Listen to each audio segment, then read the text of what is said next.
So glad you can join us. Here's what we have for you this Monday. A cooling off of relations between two leaders. You can get unexpected twists and turns, and you have to keep your cool. What it will take to mend fences after a TV spot derails discussions.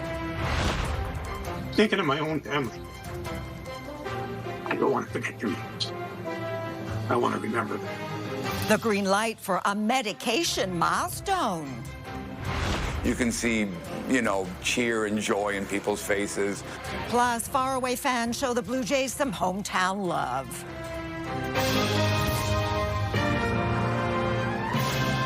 CTV National News with Sandy Ronaldo. Mark Carney and Donald Trump have still not spoken since an Ontario TV ad about tariffs really irritated the U.S. president, and he broke off contact. He also threw in another 10% tax. Carney says he's ready to talk, but is leaving it up to the Americans. So far, crickets. As the two men prepare for the APEC summit, the Prime Minister is now in Kuala Lumpur, Malaysia, which is where we also find CTV's Judy Trin. The Prime Minister began his day with a meeting with Malaysia's Anwar Ibrahim, the fourth leader from Southeast Asia that he has sat down with at ASEAN. But the one-on-one he needs is slipping out of reach. Whether it's provincial or Canada itself, they all knew exactly what the ad was. I don't want to meet with them. No, I'm not going to be meeting with them for a while. Mark Carney revealed he has not spoken to Donald Trump since the U.S. president broke off trade talks on Thursday. Trump ended negotiations over an anti-tariff ad that the Ontario government commissioned, just as the federal team was close to getting tariff relief for steel and aluminum. The Prime Minister was asked if he was upset with Doug Ford. You can get unexpected twists and turns, and you have to keep your cool. We had made progress, to repeat. And we stand by the progress that had been made. Trump is also threatening to add 10% more tariffs on top of existing ones. When those take effect is uncertain. It's a stunning reversal from Carney's last White House visit just 3 weeks ago. How did your relationship with Donald Trump go south so fast? It's a question for him. Carney has considered the possibility the U.S. is toying with Canada and doesn't want to negotiate. I'm not about to detail those contingency plans. I said this before I was elected, emphasize the importance of us giving ourselves far more than any foreign government could take away. At the ASEAN summit, Carney said Canada would increase by 50% its non-U.S. exports over the next decade. That would amount to $300 billion. Trump may not want to sit down with Carney, but the president of China does. Xi Jinping and Carney will have a bilateral meeting in South Korea. The two leaders want to recalibrate the relationship between their two countries. Judy Trin, CTV News, Kuala Lumpur.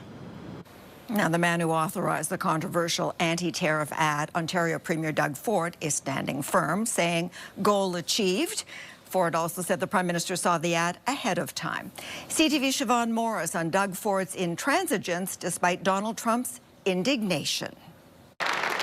On the floor of the Ontario legislature. It was the most successful ad in the history of North America. In interviews on American TV. I don't regret it at all. Premier Doug Ford unrepentant about an anti-tariff ad featuring the voice of Ronald Reagan that's derailed trade talks. Well, as we say, mission accomplished. It was done.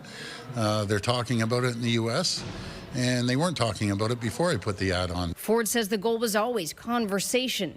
No guilt that a deal on steel and aluminum may have been close before Donald Trump intervened over the ad. There's no mention whatsoever of auto. I feel like it slipped to the side. I'm going to fight for the auto workers, the steel workers, the manufacturing. The opposition sees this as an unforced error. What they did with that ad, it wasn't smart. There's a good chance Ontarians are going to pay with their jobs. Calling on Ford to worry about the jobs already at risk in the province. Instead, the Premier is focused on an ad campaign that's there to, boost his ego, make him feel like a big guy. We need to be united as Team Canada and not have individual premiers go rogue. Ford insists the Prime Minister had seen the ad and didn't tell him to keep quiet. Siobhan Morris, CTV News, Toronto. Doug Ford is right about one thing. Americans are talking about the ad and how badly Canada is being treated by Donald Trump. This morning on CNN, journalist Harry Enton broke down the numbers. Canada is far more popular than Donald Trump is here in the United States. Look at this. The net popularity rating of Canada is plus 49 percentage points. Look at the net popularity rating of Donald Trump here in the United States. It's minus 10. We're talking about Canada coming out nearly 60 points ahead on the net popularity rating versus Donald Trump here in the United States. When you pick on Canada as a United States president, you are picking on a country that the American people adore. Okay, let's pick up on that support for this country. The U.S. ambassador to Canada understands his boss and has been candid about issues in the past. Today, Pete Hoekstra spoke to a business group. CTV's senior political correspondent Mike LeCouture watched the address. And Mike, what did the ambassador have to say? Sandy, while speaking to a coalition of Canadian manufacturers, the ambassador said that last week the American side was confident sectoral deals could have been hammered out by their Thanksgiving. Now, he's really not sure. I don't know how we get this back on track. Ambassador Pete Hoekstra had a conversation with Donald Trump on Saturday. The same day, the U.S. president threatened an additional 10% tariff on Canadian products. He didn't give me any clear indication or any indication at all that he was in any hurry to get back to the negotiating table and get an agreement. Hoekstra took Premier Ford to task for the anti-tariff ad that ran in the U.S. over the weekend, while criticizing how Canadian media framed the recent breakdown of trade talks. The ambassador said the ad and comments by other premiers were akin to meddling in American affairs. Doug Ford and Eby were starting to play in domestic American politics, potentially affecting a Supreme Court decision, potentially affecting politics, an election that is 8 days out, and for sure having an impact in the midterm elections. Hoekstra has also been hearing from American businesses who are complaining of the uncertainty caused by the strained trading relationship between Canada and the U.S. Pointing to the Ontario ad, the ambassador says the U.S. is taking no blame for the current state of the relationship. Canada burnt the bridges with America. Donald Trump did not slam the door. Canada slammed that door shut all by itself. It comes as Statistics Canada numbers show the Canadian economy contracted for the first time in more than a year last quarter, and exports dropped by 7.5% over those 3 months as a result of U.S. tariffs on Canadian goods. Sandy? All right, CTV's Mike LeCouture. Thank you, Mike. A powerful storm named Melissa is barreling towards Jamaica with expectations of life-threatening flooding and landslides. Mandatory evacuations are in place for what is being called one of the strongest hurricanes ever to hit the island. CTV's Joy Malbon on what makes the slow-moving storm so dangerous. From high above, Hurricane Melissa is a monster, intensifying into a powerful Category 5 storm, fueled by warm Caribbean water churning slowly towards Jamaica, and forecast to pack a powerful punch from torrential rain, catastrophic flooding, wind, and landslides. While we pray for the best, hour by hour, it is becoming apparent that the impact of Hurricane Melissa could be greater than Hurricane Beryl, certainly in terms of rainfall and flooding. With major airports on the island closed, it's left some tourists stranded.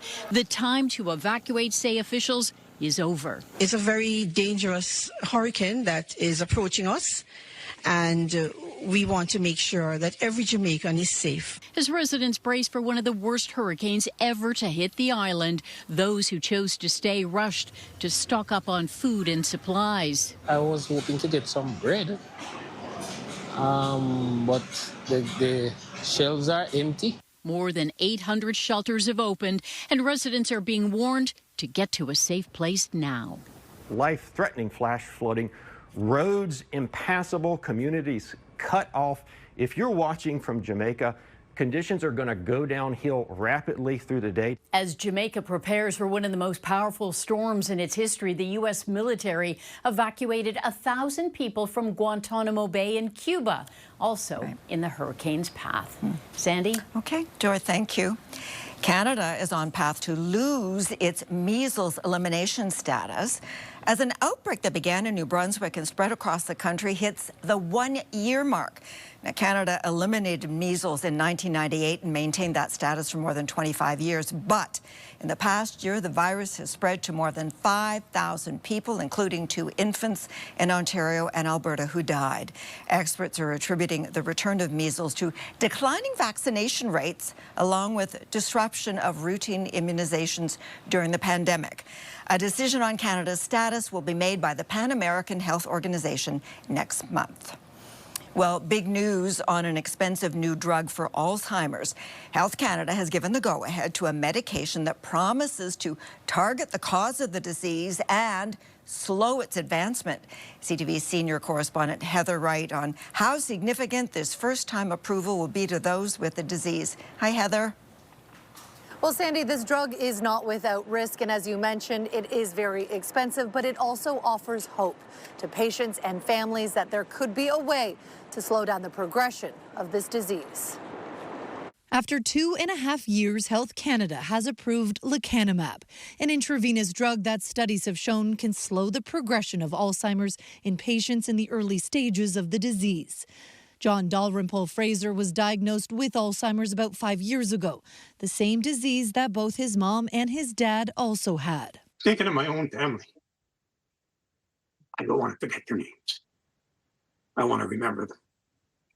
So getting diagnosed early gives me a chance.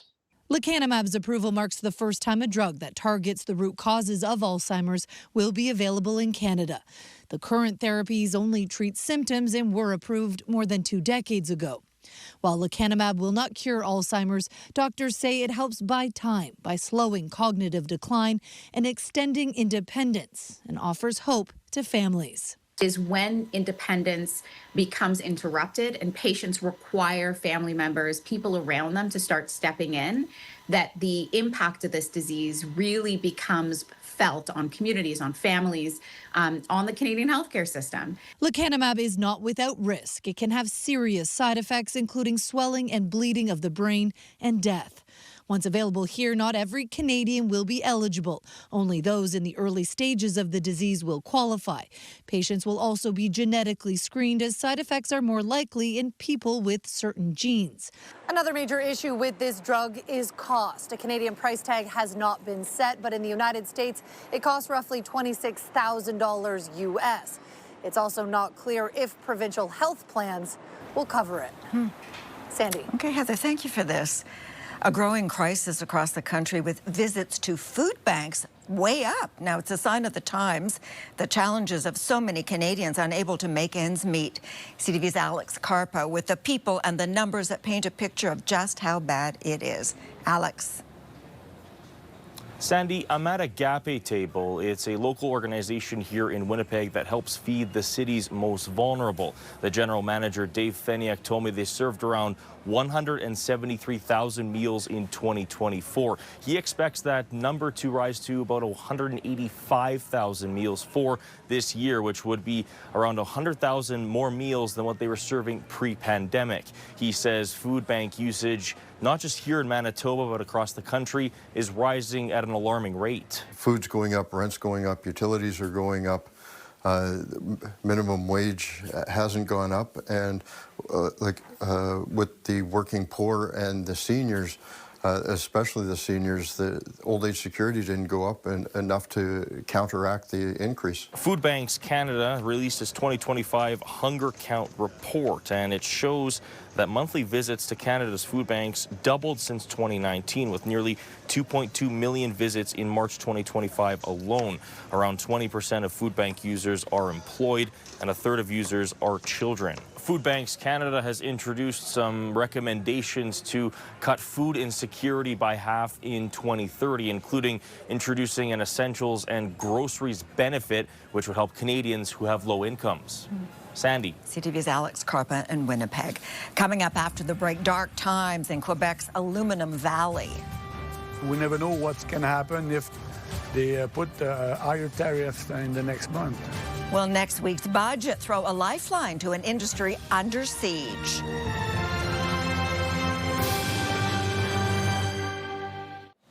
A story now of bravery under extraordinary circumstances that sadly didn't end well. A BC man fought off a grizzly bear attack while out hunting earlier this month. 63-year-old Joe Pendry was a former boxer who punched and even bit the bear after it charged at him. He survived the attack but suffered serious injuries. His wife says he has died from what doctors believe was a blood clot. Well, today we begin the first in a series of reports in the run-up to next Tuesday's federal budget. We wanted to know what worries Canadians. Well, Quebec is the largest producer of aluminum in North America, and the sector wants measures to help with tariff relief. The Saguenay region is a major global player, so CTV's Quebec Bureau Chief Geneviève Beauchemin traveled there to hear directly from the community. Hey, Geneviève. Yes, and in this region known as Aluminum Valley, the major issue is remaining competitive on the world stage. The Saguenay's tight links to the sector date back a century, but many in Canada's Aluminum Valley are now looking to Ottawa's budget for solutions. U.S. tariffs scrambled highly integrated metal supply chains and delivered a blow. I know aluminum, but aluminum knows me too. André Poulin's father worked for 40 years at what was then the Alcan aluminum smelter. So I heard to speak about aluminum all my life. So. And 40 years ago, Poulin co-founded REMAC. It transforms aluminum into structures like docks, pylons. When 50% tariffs were imposed, he was developing new U.S. markets for his assembled telecom towers. So we cannot be competitive in that market. Primary producers estimate the sector lost $500 million to tariffs. Multinational giant Rio Tinto, a major employer here, is going ahead with its smelter modernization project. Still, everybody's still at work, but we never know what's going to happen if they put higher tariffs in the next month. U.S. President Donald Trump has announced an additional 10% tariff on Canada, but no specifics and stopped negotiations. But the goal is to Ottawa already unveiled some relief measures expected in the budget, including a $5 billion fund for tariff-battered industries and the Buy Canadian procurement policy. But the industry is also counting on Ottawa to land a deal. They consume 5 million tons. They produce 670,000 tons. Primary producers say the U.S. needs made-in-Canada aluminum, that at this very moment, American stockpiles are running out. We should, at the least, get a most favored nation status. Poulin says all levels of government should use more aluminum in their projects. We have to be our own boss, so we have to think out of the box. It's clear there's many potential obstacles ahead here, where aluminum has been part of the fabric of the region for generations. Sandy. Geneviève Beauchemin. Still ahead, celebration for a songbird. Nashville shines a light on Anne Murray. And take the snow back with you where it came from on that day. One person has died after a plane that took off from Canada crashed in Greenland. The aircraft with only one person on board disappeared from radar on Saturday while flying over an island north of Greenland's capital. Officials say the crash site was located this morning and that there were no survivors. The victim's identity has not been released. Well, after 8 weeks of escalating strike action, BC's General Employees Union says it has reached a tentative deal with the province. Certainly the most significant strike we've had in 40 years. But, you know, our members were committed to fight for fair wages and showed that. The proposed deal includes a wage increase of 3% per year over 4 years, as well as adjustments for the lowest paid workers. Job action shut down liquor and cannabis stores, as well as operations at several government departments, as tens of thousands took to the picket lines. Well, the Bloc Québécois has lost its court bid for a new election in a Montreal area riding. The Liberals won by a single vote in April's federal election. The Bloc challenged the result in Terrebonne after a Bloc voter said her special ballot was returned because of an error on the envelope provided by Elections Canada. A Superior Court judge blocked the request today, saying the issue was a human administrative error and was not committed intentionally. And some of country music's biggest stars will honor an iconic Canadian tonight. Spread your tiny wings and fly away, and take the snow back with you where it came from on that day. The all-star tribute to East Coast legend Anne Murray will take place at the historic home of the Grand Ole Opry in Nashville. It's one of many honors the 80-year-old has received throughout her career, along with a Juno Lifetime Achievement Award. Used to say that he'll only break my heart again. It is all hands on deck as the Toronto Blue Jays look to bounce back tonight in Los Angeles in Game 3 of the World Series. They will need to win one game to bring the series back for Game 6 at the Rogers Centre. CTV's Adrian Gabriel is in LA talking to those who love Canada's team. Okay, Adrian, what do you have? Well, Sandy, the sun is shining here at LA's iconic ballpark, and while this might be Dodger country, Blue Jays fans are here, and they're flying high in the City of Angels. Wearing their Canadian pride on their chest, Blue Jays fans have been packing into West Hollywood's Attitude Cafe to soak in the World Series and a taste of home. It's like being at a bar back home. It's actually quite nice. And then, you know, with the poutine and the smoked meat sandwiches and the St. Viator bagels, it starts to really feel like we're in Canada. Born and raised in Montreal's Plateau neighborhood, restaurant owner Sandro Oliverio has opened his doors to roughly 300 Maple Leaf waving Canadian transplants for the first 2 games of the World Series. You can see, you know, cheer and joy in people's faces. It's a very comforting feeling. It's sort of like watching a movie with your favorite blanket on. Los Angeles is home to the largest population of Canadian immigrants in the United States. Roughly 16% call the state of California home. During this challenging time for U.S.-Canadian relations, Oliverio believes the World Series has served as a welcome reprieve for expats who now call Los Angeles their home. I'm excited for Canadians that we have something to cheer for as a unity of citizens from Canada. Sandro Oliverio expects more than 100 crazy Canucks to pack his cafe yet again tonight for Game 3 here at Dodger Stadium. About 56,000 are expected in attendance, though no matter where fans are taking in the game, it will be packed with patriotic pride. Sandy. And you'll be one of them. Okay, Adrian, thanks so much. And thank you for sharing your time with us. I'm Sandy Ronaldo. Omar will be here later tonight at 11. But first, your local CTV News is coming up. Bye for now. See you tomorrow.